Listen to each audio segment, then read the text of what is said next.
자, 리얼미터 3월 네 번째 주 공식 집계에 문재인은 1.6% 떨어진 35, 안희정은 1.4% 올라간 17, 그리고 안철수는 0.5 올라간 12.5, 이재명은 0.3 떨어진 10.5, 그리고 이 홍준표는 9.1, 0.7 떨어졌습니다. 그리고 김진태가 5.2%를 잡혔습니다. 문재인 후보가 독주를 하는데요.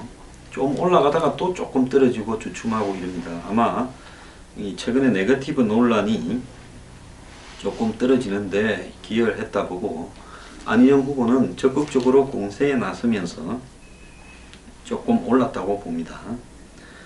자, 그리고 그 안철수 후보는 조금씩은 올랐는데요. 굉장히 미미한데 아마 본인은 이런 생각을 하고 있을 겁니다. 이대로 버티고 있다가 결국은 문재인 빼고 나머지 진영에서는 내가 될 수 있다, 이렇게 생각을 할 건데요. 안 그러면 이번에 자기는 끝까지 간다 해서 다 떨어지는 양상으로 가게 되면 결국은 자기가 양보를 받든지 할 수 있지 않을까, 이런 계산을 하고 있을 거라고 봅니다. 객관적으로 보면요, 지금 더불어민주당에는 문재인 후보가 될 가능성이 많고요. 그 다음에 이 국민의당에서는 안철수 의원이 후보가 될 가능성이 매우 높습니다. 그 다음 자유한국당에는 홍준표와 김진태 둘싸움으로 가고 있는데, 제가 생각을 할 때는 홍준표가 후보가 될 가능성이 높다고 보고 있습니다. 또 이 바른정당에서는 유승민이 후보가 될 가능성이 높다. 자, 이런 상황에서 각 후보들이 이 판을 갖다가 깨려고 하면 매우 엄정한 검증 공방전을 벌이면서 유력한 후보들을 낙마시키는 방법만이 유일한 방법입니다. 그래서 최근에 네거티브 시비가 붙고 이런 상황이 전개되고 있는데요. 자, 여기서 과연 그러면 이 반문 진영의 이렇게 연대나 이런 부분이 될 수 있을까? 자, 자유한국당의 홍준표가 됐다 칩시다. 바른정당의 유승민이 됐고요. 그 다음에 국민의당의 안철수가 됐을 때 이 세 사람이 누가 누구에게 양보를 할 수 있겠는가?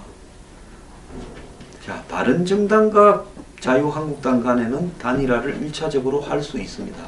그러면 바른정당과 자유한국당의 단일화된 후보가 누가 된다 하면 그 사람은 안철수보다는 지지율이 조금 더 많이 나올 가능성이 있습니다. 그래도 전체 보수 진영들이 시간이 가면 갈수록 이 두 정당이 하나가 된 후보한테 표를 좀 모으겠죠. 그러면 안철수 후보가 자신보다 지지율이 높은 이 바른정당과 자유한국당의 후보를 보고 너네들 들어가라, 너네들 나오면 안 되니까 어차피 내가 나가야 문재인을 유일하게 꺾을 수 있다, 이렇게 한다고 지지율이 조금 더 높게 나오는 이 두 정당의 통합 보수 후보가 사퇴를 하겠습니까?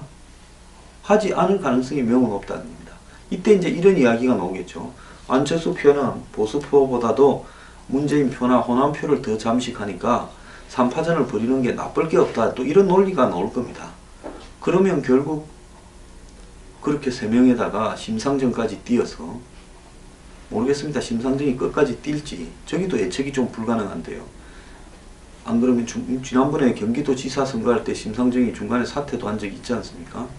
그렇기 때문에 끝까지 뛸지 안 뛸지는 알 수 없다라고 저는 보고 있어요. 안 뛰면 문재인을 밀어주고 이렇게 소연정 형태로 갈 가능성도 있다고 봅니다. 근데 문재인 측에서 봤을 때 굳이 심상정이 얻을 3, 4% 표가 필요한가? 그거 없어도 이길 것 같다 생각하면 하자 해도 안 해주겠죠. 자, 결국은 이 문재인 쪽에 표가 분열되는 게 아니라 반문재인 쪽에 표가 분열되면서 대선이 전체 투표율은 60% 초반대로 뚝 떨어지고 보수 진영의 상당수는 투표에 참가하지 않으면서 이 통합 보수 후보와 안철수가 2등을 다투는 이런 상황으로 끝나버릴 수 있다라고 생각이 듭니다. 근데 여기서 일반 국민들은 속이 타겠죠. 정권 넘어가는 부분을 어떻게 보나 하고 보수 성향을 가진 국민들은 이 가슴이 타고 막 안타까워서 견딜 수가 없을 건데, 정치하는 사람들은 과연 그렇게 생각을 할까 하는 측면입니다. 제가 뭐라고 했습니까? 제가 이런 말을 하지 않았습니까? 이길 수 있는 방법은 반문연대밖에 없고, 그래서 제가 이 어떤 형태로든 개헌과 연정과 임기 단축을 내어 걸고 이 반문 진영에서 후보를 단일화해서 승리 직후 총리와 장관 자리를 나누고 곧바로 개헌을 하고, 그 다음에 분권적으로 개헌이 발효가 2020년 4월에 된다 하더라도, 그때 총선과 대선을 임기 단축해서 같이 치른다 하더라도 개헌을 통과시키는 직후부터 사실상 이 분권적 대통령제로 이렇게 운영을 하는 이런 방식이 필요하다. 그래야 아마 이렇게 서로 간에 이 반문연대를 만들 방식이 생길 거다라고 이야기를 한 바 있습니다. 사실 김종인 민주당 전 대표가요, 돈키호테처럼 이렇게 의원직을 던지고 나와가지고 꼭 그렇다고 자기가 바로 대통령 출마한다는 것도 아닙니다. 이 합종을 갖다가 해보겠다고 이렇게 시도한 것도 한국 정치사에서 드문 일이었습니다. 뭐 비리를 저지르거나 더 높은 자리로 가기 위해서 의원직을 던지는 경우는 있었지만은, 그야말로 뭘 만들어 보겠다고 매우 가능성이 낮은 일에 의원직을 던진 것은요, 77세가요. 그건 저는 그 자체로서 매우 의미가 깊다라는 겁니다. 그렇지 않습니까? 지금 의원 1년도 하지 않았는데 1년도 하지 않은 그 의원직을 갖다가 쉽게 던져버린다라는 부분에서 그것은 아주 단순하게는 볼 수 없다라는 겁니다. 중국에서 그 합종이라는 말이 있죠. 자, 소진이라는 사람이 이 천추 전국시대의 일종의 이 사상가였는데, 진나라라는 강대국 앞에서 한마디로 약한 나라들이 생존할 수 있는 방법을 찾기 위해서 서로 합종을 해야 된다라고 하면서 진나라에 대응하기 위한 합종책을 그렇게 제안을 했죠. 지금 김종인이 이 문재인에 대항하기 위해서 본인이 의원직을 던지고 합종책을 제안했습니다. 자, 김종인이 나오기 전에는 많은 사람들이 김종인이 나오면 자, 대선 후보로 데리고 올 거다. 김종인이 나오면 김종인을 중심으로 이렇게 뭔가 비문연대를 만들어 보자. 이렇게 이야기하던 사람들이 막상 김종인이 나오고 나니까 관심도 별로 없어졌습니다. 그래서 기껏해야 김종인을 한 번씩 만나든가 하다가 그 다음에 김종인이 그럼 모두 모여서 의논해보자니까 다 안 온다 그랬어요. 그래서 오늘 아침에 아마 정운찬하고 둘이 조찬을 했을 건데, 뭐 정운찬이 당이 있습니까? 자, 그럼 뭐냐? 일단은 후보는 내가 대고 봐야 되겠다. 각 당에서. 지금 그 생각을 하는 겁니다. 전체가 뭘 만들어서 문재인이라는 사람을 맡게 하기 위해서 뭘 하겠다라는 생각은 다 뒷전이고, 나오지 않았을 때는 나오라고 막 이렇게 부채질을 하고 바람을 잡더니만 막상 나오니까 아, 이제 좀 바쁜데 좀 기다려서 내 우리 당의 후보부터 대고 보자. 이 식입니다. 그건 뭔가 하면요, 지금 국민의당 후보가 된다고, 바른정당 후보가 된다고, 자유한국당 후보가 된다고 이 대선에서 승리할 수 있습니까? 승리할 가능성은 제로입니다. 결국은 합종책이 없으면 승리할 방법이 없는데, 그걸 갖다가 합종을 하려고 마음을 비우고 서로 간에 힘을 모으려고 하기보다는요, 행여나 혹시 있을지 모르는 행운, 내가 내 당의 후보가 돼야 그 다음에 나중에 합종책을 하더라도 통합후보로 내가 될 거 아니냐. 한마디로 꿈과 같은 행운을 기대하면서 자기부터 하고 보겠다라는 욕심을 버리지 못하는 겁니다. 그러니까 전부 내 아니면 합종 안 한다는 거예요. 그럼 이 말은 무슨 말인가 하면 합종이 안 된다라는 이야기를 말하는 겁니다. 자, 김종인 대표가 오늘 아침에 전 대표가 비문 후보 단일화 가능성에 대해서 4월 15일 이전에 될 수도 있을 거다라고 말했는데요. 얼마 전에 뭐 빅텐트도 개헌도 틀렸다고 자포자기하는 발언을 부산의 그 한 사찰에 가서 이야기를 했는데, 왜 그러면 이런 발언을 했느냐. 오늘 아침에 정운찬과 조찬을 하기 직전에 기자들이 물으니까 대선이 얼마 남지 않았으니 4월 15일 이전에 뭐가 돼도 돼야 할 거다.